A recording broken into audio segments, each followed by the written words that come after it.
So why do you think people will choose us? Yeah, look, I've given that a lot of thought, and particularly when you start out, and I was thinking the same thing. It's like, oh, am I making the right decision here going with gyms? I could go and get myself a trailer. I could go and buy the equipment.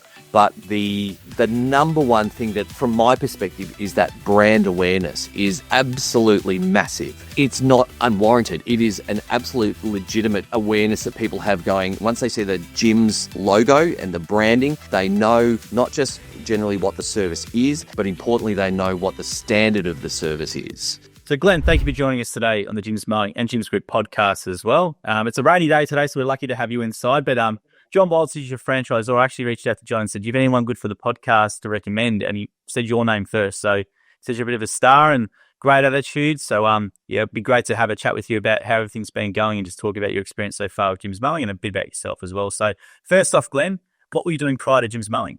Thanks, Joel, for having me. Look, before Gyms Mowing, I worked in healthcare for just over 25 years. So I trained as what they call a radiation therapist. So it's kind of like dealing with X-rays. I would often say our cousins are radiographers. So they do the taking of the X-rays if you have a broken arm or you need a chest X-ray or whatnot. But I worked as a radiation therapist. So we dealt with specifically cancer patients. So I worked in Melbourne at the Peter MacCallum Cancer Centre for, as I say, just over 25 years. Look, absolutely loved the career. It was fantastic. I felt like I got a lot out of it and put a lot into it. But for me, 25 years was, a pretty good innings. You don't sound... Absolutely. It's a very long time.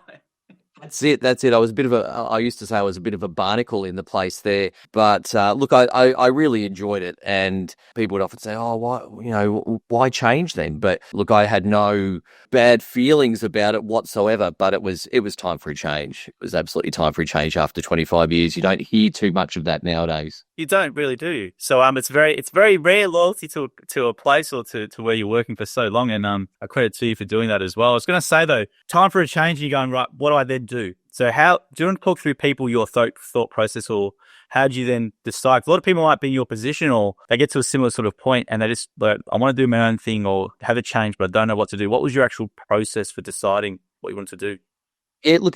For me, it wasn't really a quick process, but I was fortunate that it was somewhat drawn out in that once I got to, it was around that 25-year mark and our daughter was starting prep. So she was starting school and I decided that it was time to use up. I was fortunate enough after being there for so long to have a nice chunk of long service leave. So I thought I'm going to start using some of that up, and I decided to take a few months off. And that few months off, once I got a taste for the flexibility of life and being able to do school drop-offs and pickups and really be involved like I hadn't been grown up in sort of I guess you could say that day-to-day life of things, it was great. So I stretched it out a little bit longer and down to taking it at half pay.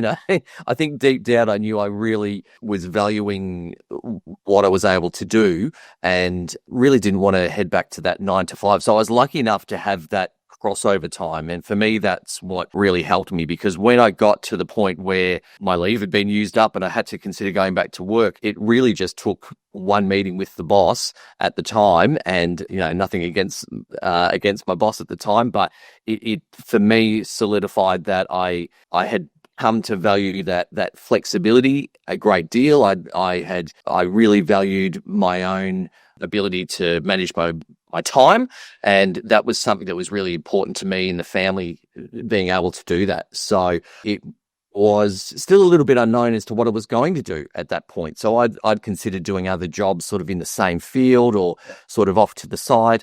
And it was funny. It was only talking to my partner about it, who said, "Oh, look, what about something like gyms?" Because I'd always, in a way, jokingly, half jokingly said to people, "Say, oh, if I could do anything, I'd just mow lawns every day.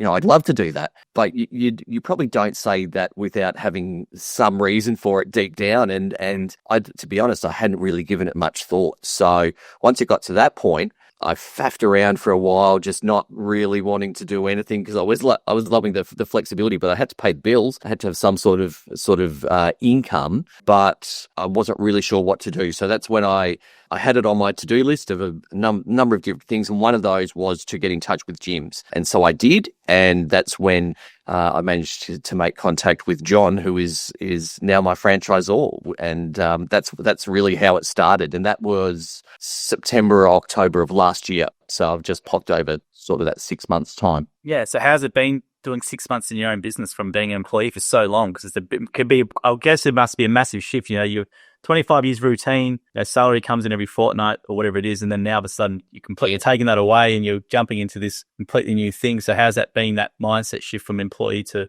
business owner? Yeah, that's huge, and it was surprising for me when I underwent the training with gyms, and it's a really comprehensive program. I was amazed at how much of it was focused, and it makes perfect sense now, how much of it was focused on managing, running, developing your business versus simply just the practical side of doing the job, which of course is hugely important, but it was quite amazing, even when you were talking to people initially before I'd done the training and say, I'm getting myself a Jim's mowing business. And even myself at the time, all you could see was sort of pushing a lawnmower or doing the gardening or whatever, which is great. That's the job.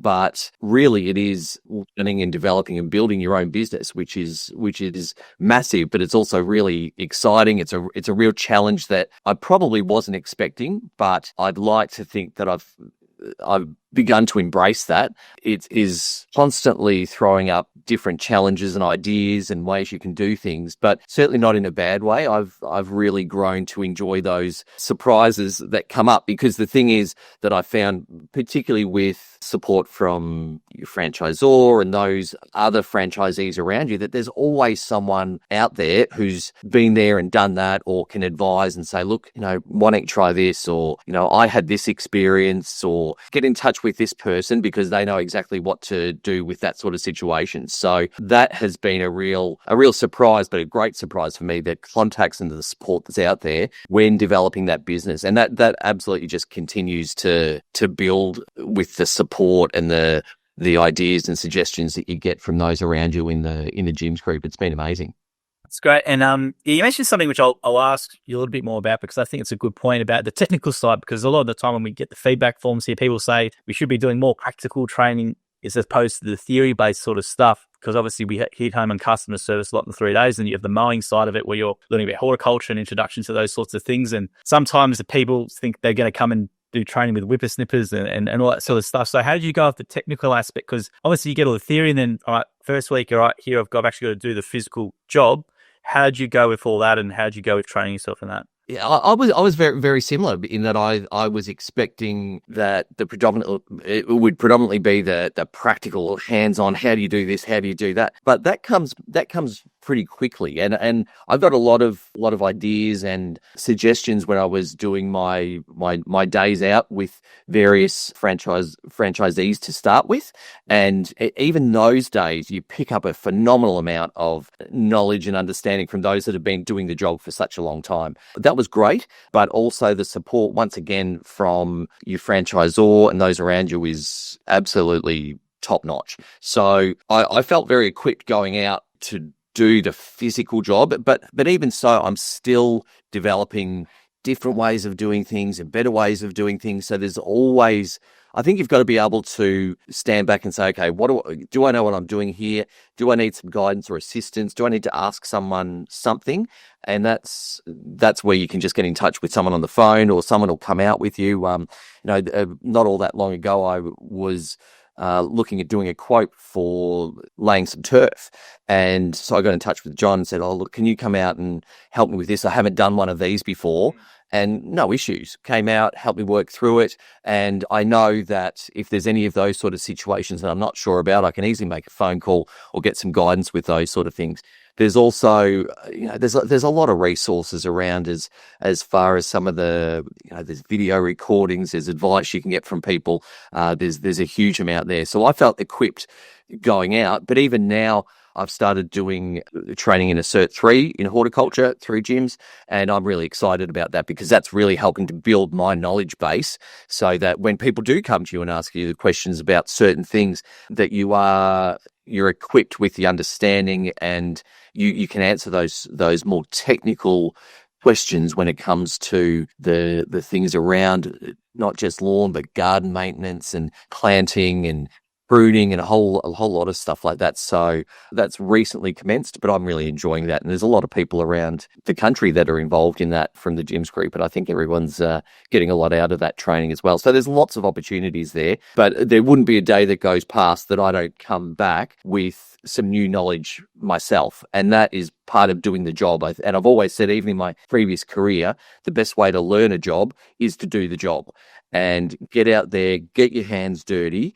But as long as you can pull back when you're not sure about how to do something and seek advice and start to continue to develop that skill set, then you can't go wrong. Can't go wrong.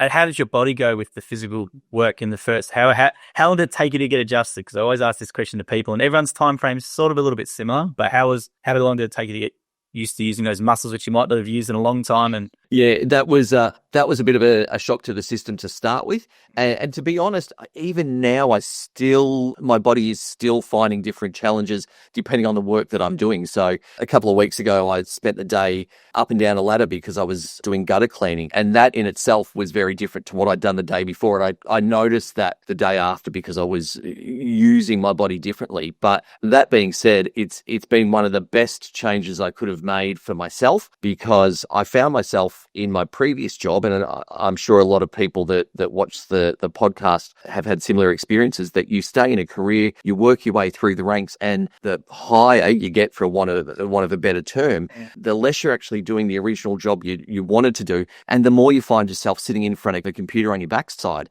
And that's what I had found after all of that time, and that was, probably a real risk for me health-wise. And so now, in the last 6 months, it's been phenomenal. Like I often say, now I come home from work physically tired, but not mentally tired. Whereas it used to be the other way around. So I've lost a few kilos. I'm out there in the outdoors. Even today it's not fantastic, but that's okay. I don't mind a bit of rain. But so the body's still learning to adjust and manage, but probably the first 6 to 8 weeks, it was a bit of a shock to the system.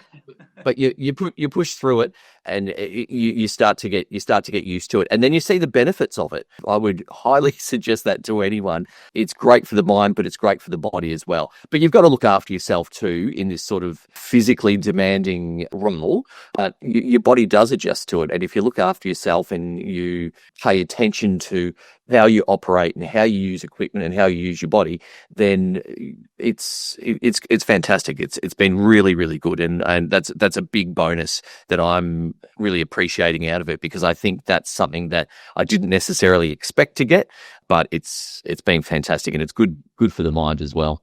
I love hearing that. And I was going to say as well, the types of services you're doing, you mentioned gardening before, you're doing the hort stuff, which is great, and you're in Ashburton. There's some really lovely gardens there. I've been there actually filming with John before and Des Warren. What types of things are you doing for customers? Are you doing a bunch of hedging, gardening, or you mentioned gutters before?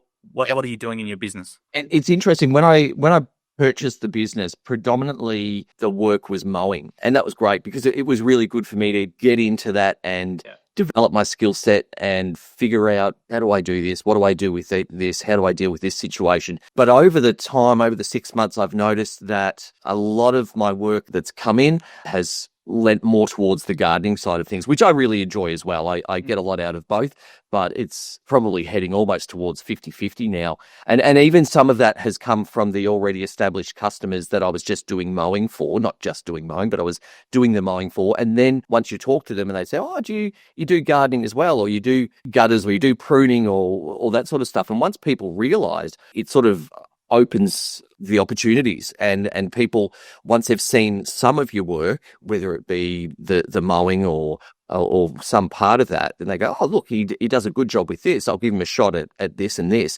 That has really expanded a lot. So I guess probably started off with a lot of pruning and hedging, that sort of work. And now it's really opened up to ongoing garden maintenance, which I enjoy, because you get to know someone's garden. You get to know what's in there, what's working, what may not be working. And people are often seeking advice, and they say, oh, look, I've had this patch of garden for years. It hasn't been able to do much. Can you give me some advice on that? or something's going wrong with this over here. What do you think I might be able to do with that? And that's been a real great challenge for me, because I've had to say, look, I'll go away and investigate further. I'll come back to you with some ideas. And it pushes me to think about, okay, what can you do in this situation? What opportunities are there? And you go and consult other people around you with that knowledge if you need to. Go and spend some time going through the nurseries, through the different ideas, and that really helps connect to the customer, and they come back and say, oh, look, he's helped solve this problem for me. And I think a lot of that work that we do is you're either helping to solve a problem that somebody has. That problem often is a lack of time. So there's more and more people that just don't have the time or the patience or the enthusiasm to deal with a garden or mowing and things like that. So that's a really key service that we're providing there. And people are very open to ideas and how you might be able to solve that problem for them.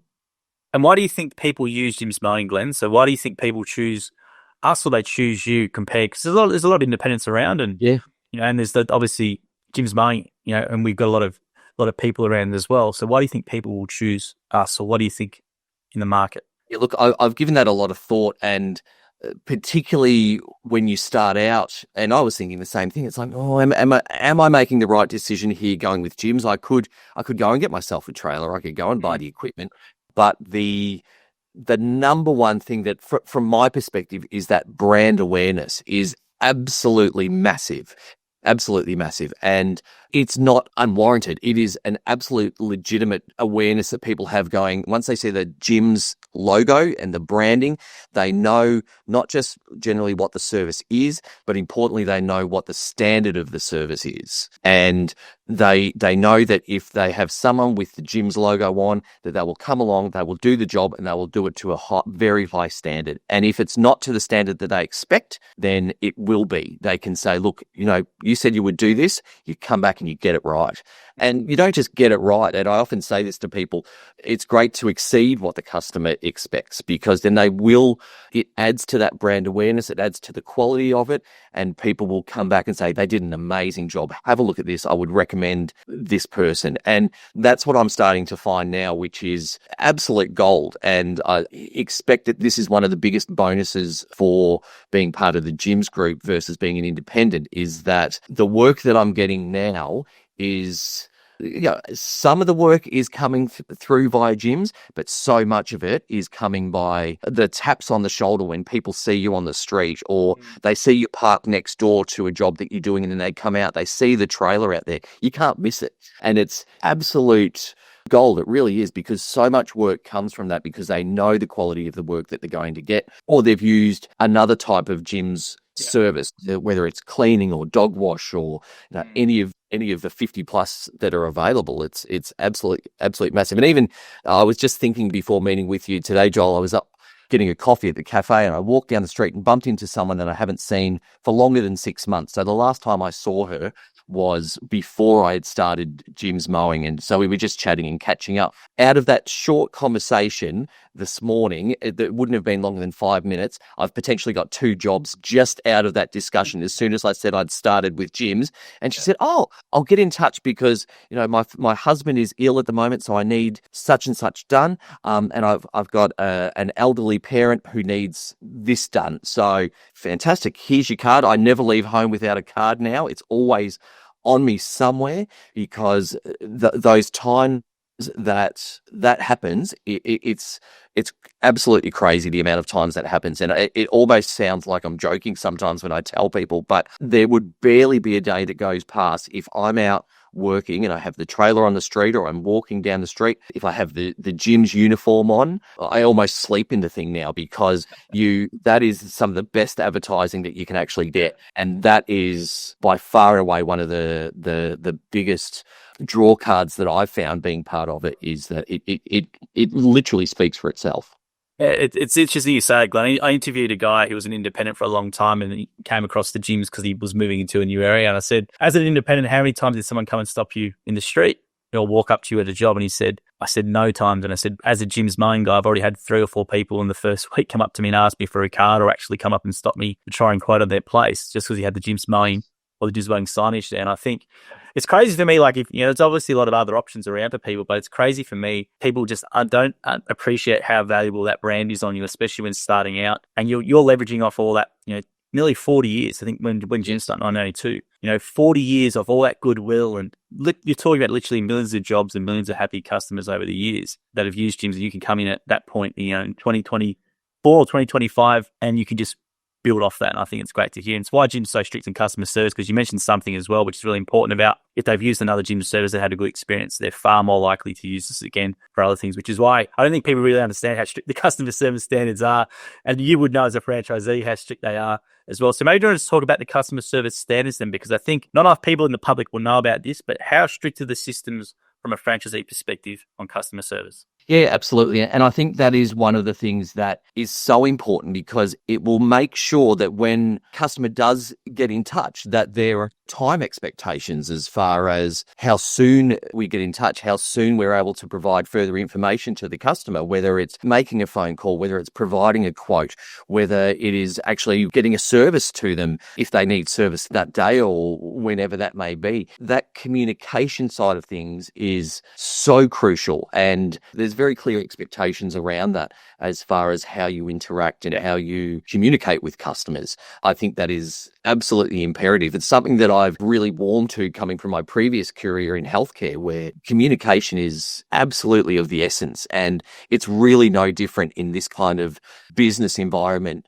either, because it's the communication that makes sure, one, you get in touch with the customer and that you know what they expect. They know what we can deliver to them and the standard that we can deliver to them. And then once the job has been completed, we find out, are they happy with the outcome? And if not, what can we do to make sure that the job is completed to the standard that they expect? Fortunately, that's pretty rare. And the good thing, I think, as to why that's quite rare is because that communication happens, can find out what the customer expects. And they also know that if there's something that is not quite right, they can talk to you about it. Part of that customer service that is expected is building that relationship with them. And that goes a long, long way for a customer to be able to turn around and say, oh, Glenn, look, you did this, but can you make sure that this section's dealt with? No issues. I'd much rather hear that through that communication with the customer than have a customer at the end of it go, oh, he didn't do it to the standard I wanted. So that communication is, a really clear expectation, and there's a reason for that. And that's also one of the reasons why that the gyms group has that brand awareness and that they know what the standard's going to be, because there's that expectation around there with communication. There's an expectation around the standard or the quality of the service that is being provided, because I would like to think, and I know from the gyms group, that the product we provide is a premium product. The quality is top notch, and we need to make sure that is across the board. So the work that I do, as you mentioned as well, Joel, the work that I do also helps to represent the work that's done not just in the mowing and gardening side of things, but all the other divisions of gyms, whether it's dog wash or antennas or, mobile tires. It's really setting the standard for every element of the business that's being provided. And I think that's something that's really, really key in the way that the expectations are made. And it's very clear on franchisees that how you present and work in your own business and should be a reflection of the entire group. I love hearing that. I'm actually put something in my training now because you said that. But yeah, you're a brand ambassador, right? So you're a brand ambassador, not just for yourself and your own business, but for the gyms group. And I think that's something that it's great to hear you say that, because that's exactly right. And a lot of really good franchisees I talk to have that mindset too. And being a brand ambassador for the group, understanding that job that you do really does have a massive compounding effect. If you do a great job, it's not only going to help you obviously get more clients, obviously via referrals and things like what you're doing now, which is great, but also does affect the other divisions. And that's why the gyms group and gym has to be so strict in customer service, just because that's what's going to drive us into the future. And a lot of these technological changes that are coming out with people using apps and stuff like that, I think they use them once and don't have a good experience, and then they come across the gyms, which is quite common. And I'm sure you might get that sometimes as well. Absolutely. And I was going to say as well, with your business, did you start with a new sale or did you buy clients, or how did you start up? Yeah, so I bought an established business. We had just over 50 clients. Okay, good size. in the group, and look, that was perfect for me. I went out with a few franchisees before I made the purchase. I went out with a couple that had really significant big businesses, and they were amazing. This one for me was probably just the right size to start with. It was certainly enough to get me going, because I started towards the end of October last year. It was moving into, well, spring was there. Things were really taking off, and then it led straight into Christmas. So I was absolutely flat out right through over Christmas, New Year's, and the summer that never seemed to end in Victoria just went on and on and on, particularly in the city. My thoughts go out to those in the country areas, because it's been really dry, but it just plowed through for the 6 months. It's only now that things, with winter around the corner, things seem to be settling down. But so that 50 customers has really grown over that time. And I remember John, my franchisor, always says, look, if you can add even one regular customer a week, how that builds up your business. And there's absolutely no doubt that works well. And I think if you were to average it out over that time, maybe not one every week that I've done, but certainly jobs every week. They may not have all turned into regular customers, but probably every second one at least has. And That's good. And the thing is, I never say never, because even that one customer that you've had for a one-off job, the times that they get back on the phone and call you again to say, oh, now I'd like to do this and this, those one-off jobs still have potential for converting into regular customers. So I never discount any interaction that I have, because it's absolutely a surprise package constantly. I'm getting calls from people I've just given a card to, not knowing whether I'd ever, sometimes never thinking I would hear from them. They take it in, they stick it on the fridge. Someone called up the other day and they said, oh, it's so-and-so here. Do you, and I'm thinking, oh, who was this? We'd given a card to this gentleman because we'd found a set of keys out the front of his house when I was doing the job next door. And there was a set of keys out the front of the house. So he went and knocked and said, look, are these your keys? He ended up with a card, and he gave me a call last week to come around and do work at his place. And that certainly wasn't expected, but that's a classic example of what happens when people have interacted with you. We didn't speak anything about gardening that day. It was talking about this set of keys that was found on his front nature strip. And even out of that, work has emerged. So I don't discount any opportunity when you're engaging with people, because it is continuously developing that brand and that connection with people. It goes a very long way. Absolutely. It's a great point. And I was going to say as well, equipment in your business, what equipment did you choose to go with? Did you have any philosophies around equipment, or what sort of setup are you running? It's all pretty new to me at the time. So, but I've gone for all battery operated equipment, and that's been really good. I haven't had to worry about anything outside of the battery environment, which is great. It's all consistent for the most part. I set myself up with a suite of Makita equipment to begin, and that's been really good. So I dealt with one of the Makita reps initially that I made contact with through the gym's training, and I got sorted out with all of this, and it's still going strong at this point. Good. Look, it's been really good with the working in the battery environment as well. And, for me, that's been great. I remember at the training, it's interesting. You sort of have these debates about this equipment versus that equipment. But once you're out using it, and once you know what your environment's going to be like, then it starts to make sense. And for me, in the as I often joke about, the wilds of suburban Melbourne, it's not too tricky.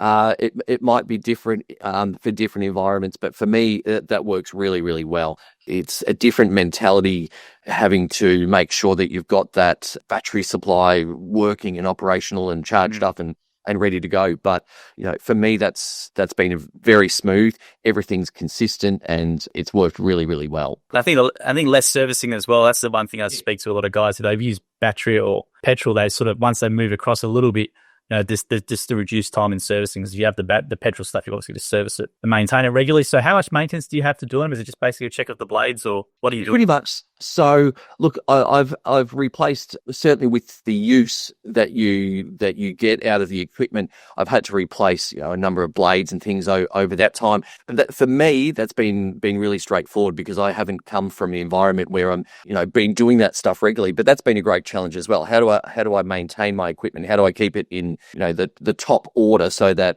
I'm operational, and I'm also delivering the top notch quality of service. I'm not out there with bits and pieces falling apart, because customers see that as well. They know what it's like when you're unloading the trailer, because often they're out talking to you. So they can see what you're presenting by the quality of the equipment that you're using and how you keep that maintained and operational for them. So that's been good for me to make sure that I'm doing that.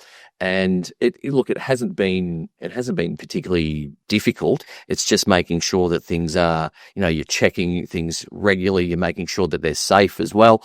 Your blades are sharp, and you've got all of your consumables and things that you need for the equipment that you need to keep running. So that's been really straightforward.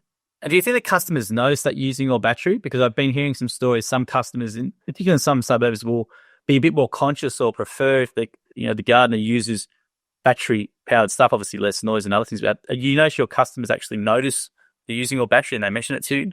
Absolutely. There's no doubt about that. I've had countless conversations with people who, and even if it wasn't the customers, people walking along the nature strip, they'll stop and they'll talk and they'll say, "Oh, what are you using here? What are you using there?" Because they haven't seen it before necessarily. Particularly if they've got their old petrol powered one at home that they've been using for the last 30 years. Nothing wrong with that. But you do have those discussions, and customers notice that as well, because it's clean. There are no fumes. It's quiet generally. It's surprisingly quiet sometimes. So all of those things are noticed, and I think sometimes that can also be a point of difference as well at times. So I'm quite happy with that. And for me, it's been working really well with that equipment. So I don't see myself going away from battery operated whilst I'm continuing doing this. It's been out. And the power and the mower's been enough for you? Because I've actually done some demo stuff with the Makita boys, with Ronnie up in Sydney and that, and I've seen it demoed, and it's John Wild's actually did a bit of a demo, and we've done some videos with it. So the power's been okay for you with what you've been doing? Yeah, absolutely.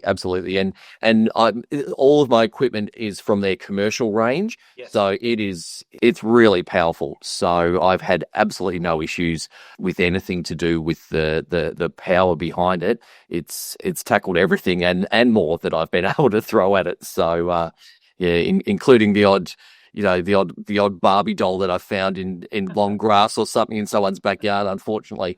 But plenty of oomph behind them. Well, hopefully some of the Makita boys are watching, or John, you can flick up the Makita boys and get Glenn some free gear down, and we can send it off to Glenn for a nice endorsement, which we don't. There's no paid endorsements here. We always ask this question, so it's just to see what people mention in regards to what they're using. But it's good to hear the Makita stuff. I know they're making a big push in the Australian market, like a lot of battery guys are, and they've got Makita's a really good quality.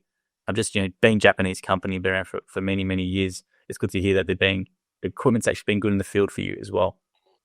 And I was going to say as well, challenges. So you always try to, sometimes it seems too good to be true, but you mentioned the physical challenges, but what are the actual other challenges maybe people should be aware about in regards to doing a franchise or doing this sort of business? For me, it has been probably the business side of things that has, yes, it's been a challenge, but I wouldn't say it's a bad challenge. I think it's been a good challenge, but it's kind of multi-layered, I guess you could say, because once I've managed to get my head around, okay, doing the physical job, then you think, okay, how do I get and keep customers? And then how do I make sure I'm quoting appropriately? How am I charging enough to make what I'm doing not just viable, but a strong and thriving business? What does the future look like if I want to employ staff to help me do the job, or help me expand as well? So what do I need to do with bookkeeping, and how do I develop in that area? So I don't see that stopping, and I think that's a good thing. I think there will be, the more you want to push it, the more you can.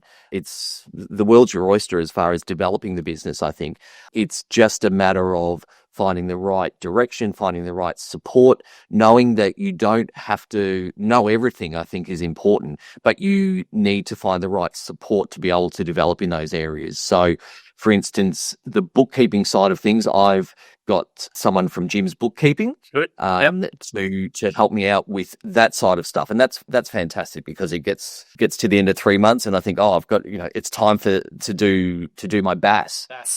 I wouldn't have even known what that stood for when I first started out. So let alone know how to do one. So that has been gold to be able to look at that, and then also to be able to say, okay, let's pull apart the figures. Let's look at the numbers. Let's look at where the business is strong. Let's look at where the business needs to develop or could develop further. So those kind of things. That's an approach that I've never really had in my mind. So that's been really good, but to also be able to get some guidance from people to say, look, think about this, think about what you might be able to achieve. Because when I first started out, I was thinking, okay, I'm going to be out there mowing lawns. That's what I need to do. I need to pay the bills. I need to put whether petrol in the car or charge the batteries up. I've got to be able to cover that.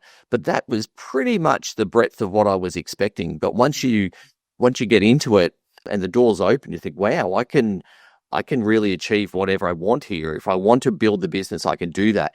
If I want the flexibility to be able to do 4 days a week, I can do that. But just how do you navigate that, and how do you build it to what you want it to look like? And that, I think, is a great challenge. It's not something that happens straight away, because I think you probably, for me at least, you go in steps. It's like, okay, I've got this sorted. Now I'll start adding on. So after 6 months, I'm now looking at it and saying, well, what do I want to do with it now? Do I want to build it sort of with staff or trailers, or do I want to have that flexibility of 4 days a week, or do I really want to work weekends, or do I want to take a day off through the week? There's so many options there as well, which once you get into your routine, you start to see these opportunities, and I think that's really exciting, because there are so many things that I didn't expect as far as what you could do with the business, that now it's a great opportunity to stand back, have a look at it, talk to other people and see what they're doing as well. There's some absolutely magnificent examples of the way that, and not just in mowing, but a lot of businesses and gyms have grown around the country. So there's some really good ideas out there for what people might like to do. And it doesn't have to be that you're building it bigger than Ben-Hur. But as I say, it might be around, I need a comfortable business that will keep ticking along. But for me, the value is in the flexibility for family, or being able to tick the box for this, that, or the other. So there's lots of different things for people that would define what business success is for them. And I think that's important. Great point, Nat. Is that something, so have you built your business around the drop-off and the pickup, or how have you built your business during the week? So through the week for me, Mondays and Fridays are generally my full days. Sometimes I'll stretch them out, as long as I can. Often Tuesday, Wednesday, Thursday, I'll do school drop-off or pickup, but that's fantastic because I can do that. I can do school drop-off. We drive down you can't miss me, because it's, once again, talk about brand awareness. When you pull up out the front of the school in your Jim's trailer and walk in with your uniform, it's, there's plenty of cards being handed out then as well, but don't get me wrong, it is all about school drop-off, but it's fantastic. So I can be present for those times. I can be there. I can experience those opportunities, whether it be it's drop off or pick up, and I can do school drop off, and I can be working within 5 minutes if I've got a job locally, or 10 or 20 minutes if it's a bit further on. And I never used to be able to do that. It's the flexibility, but also being able to start work quickly. And you can manage that yourself. I look at those days, if I'm doing school drop off, I'll try and make it so that I'm doing work as close as possible to home, because it means I can start work quickly, and then at the end of the day, I can work through until 3:15, and then if I need to go back to school pickup, I can do that, and it works really, really well. So for us as a family, top notch. And what did your partner think about everything? Obviously, being the one that suggested it to you. So how's he been looking at this and going, "Wow, this has been great"? Or have you been thanking him every day for helping you make that suggestion? Well, yes and no, but It's been great, and for us, it's worked out really well because we both have the flexibility now within our respective jobs to do that. We're both working, but we've got the ability to be present as a family and to involved with school activities, or if we want to go away for a long weekend, I can say, okay, fantastic, I'll do a shorter day next Friday, but then the following weekend I'll do a bit of work on the weekend. We can massage it to make that work. So that's been really good for all of us. And I think that's something as well for people to consider as far as what's the benefit for you as the business owner, but also what's the benefit for your family, or your home situation, whatever that may look like. The benefits to that can absolutely be gold, and that's something that I look at now. And I think, gee, I used to spend, if you added it up, probably 7 or 8 hours a week sitting on a train or public transport going in and out to work. For me now, that's time that I've got back. And whether that's time that I'm out working or running my own business now through gyms, or whether it's time that I can dedicate to family, friends, even just a bit of me time. How fantastic's that? Like that never used to happen. So yeah, I can't highlight that enough, how valuable that is. That's great. And income-wise, you've been happy with what you've been doing and how the business has been going for you? Absolutely. Yeah. And look, that was without doubt, that was a concern for me at the start, because you think, gee, I've spent all of these years building up my career, and you work through the ranks and you think, oh, this is pretty good. This is pretty good. I often think someone who used to refer to the golden handcuffs, and you can't leave your job because you put yourself in that position where you get used to the income, you get used to everything. And so for me, it was a bit of a leap of faith, thinking, what's it going to be like? And for me, it didn't happen instantly. It wasn't like a transition from this job on this wage to your business on this income. It's a business, and so it does shift and move a bit. But it's been good to develop that sort of business understanding, and I'll continue to do that with support from my bookkeeper and accountants and various ones, to understand what it's like owning your own business and the shifts and movements that occur throughout the year, because that is what's going to happen with something like this. But to be able to plan for that, to be able to not look at just one moment in time, but to say, okay, what's it going to be over the entirety of the yearly cycle of the business, and how is that going to work? And I'm really happy with that when you look at it, because, as I say, you can sort of walk out the front door and find yourself work. There's no shortage of work. That's absolutely not a concern, at least from my perspective and from my experience. It's how you operate with that. It's what you do with it. And I think that is so important, as to being able to operate within that. And yes, I'm still learning every day. I'm learning more and better ways to do that. But it's, income wise, I'm not concerned about it one bit. That's good. And this might be a bit of a weird question, but I'm going to ask you anyway.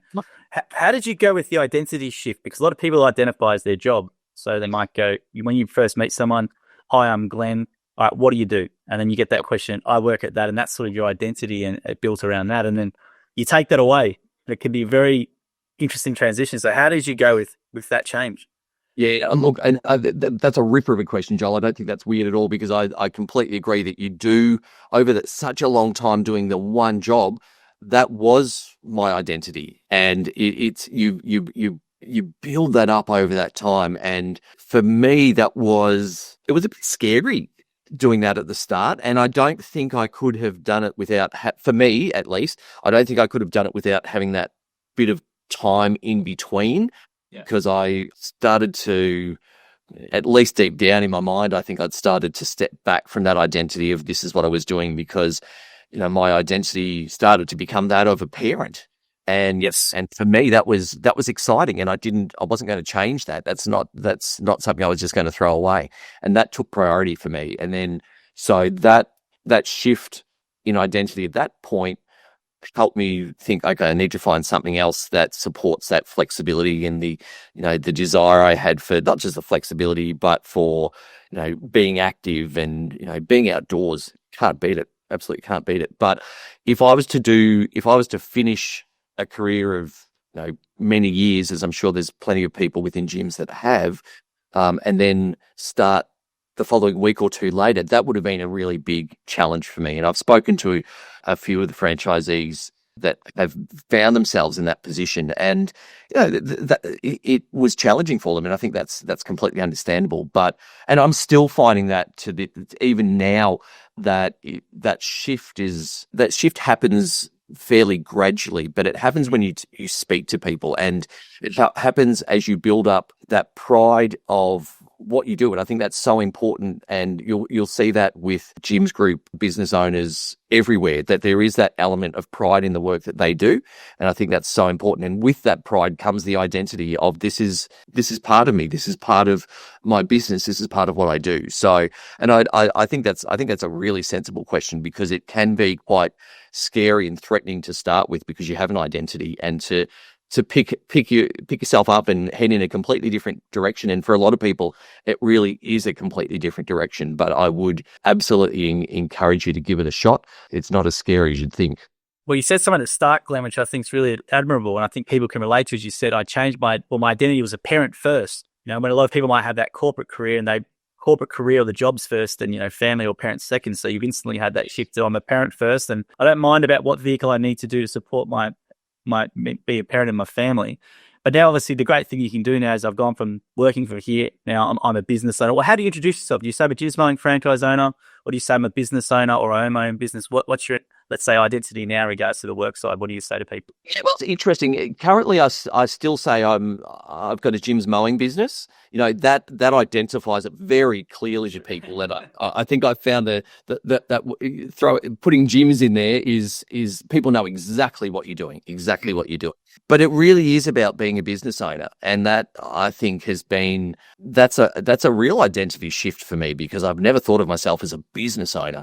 Building up that business understanding and that business knowledge is really exciting, and even sometimes that can be a bit scary. But knowing that there's plenty of people around that can help you develop that is fantastic. So I'm a business owner, and I think that's a great way to head for a lot of people. And I never thought I'd be doing that. How old's your daughter as well?